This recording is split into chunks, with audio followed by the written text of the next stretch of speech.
நண்பர்களே வணக்கம். இன்றைக்கி புதிய அரசாங்கம் பொறுப்பெடுத்து நடந்து கொண்டிருக்கிறது. பல்வேறு விமர்சனங்கள், பல்வேறு வரவேற்புகள் அது இயற்கையாகவே இருக்கக்கூடியது இருந்து கொண்டிருக்கிறது. இப்போ அதிகமாக என்ன விமர்சனம்னா காவல்துறையின் மீது கடுமையான விமர்சனம். காவல்துறையினர் குற்றவாளிகளை கண்டுபிடிக்கவில்லை, குற்றங்கள் நடந்து கொண்டிருக்கிறது, தடுக்க முற்படவில்லை என்று. ஒரு குற்றத்தை பொறுத்த மட்டும் யதார்த்தமாக நடக்கிற விஷயங்கள் இருக்குது, சந்தர்ப்ப சூழ்நிலையால் நடக்கிறது இருக்குது, திட்டமிட்டு நடக்கிறது இருக்குது, அவர்களே உருவாக்கி கொண்டு பழி சுமத்தக்கூடிய வகைகளில் இருக்குது. இப்படியெல்லாம் குற்றங்கள் இருக்கிறது.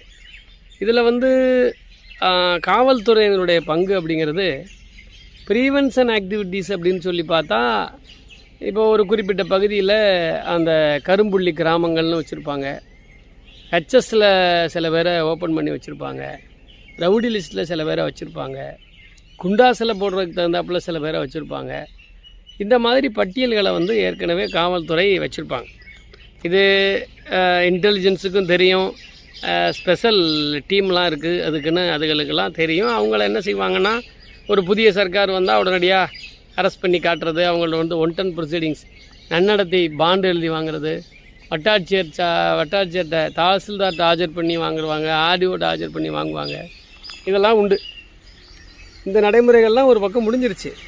ஆனால் இதையும் தாண்டி தெப்ட் நடக்குது, பெண்களுக்கு எதிரான பிரச்சனைகள் நடக்குது, குடும்பங்களில் தகராறு நடக்குது, சொத்து சம்பந்தமான தகராறு நடக்குதுலாம்.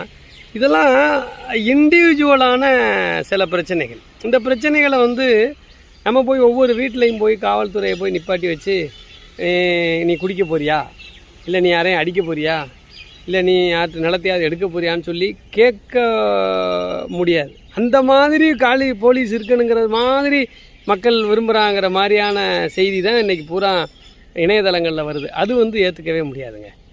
யார் என்ன மாதிரியான பிரச்சனையை செய்ய போகிறாங்கிறது யாருக்கும் தெரியாது.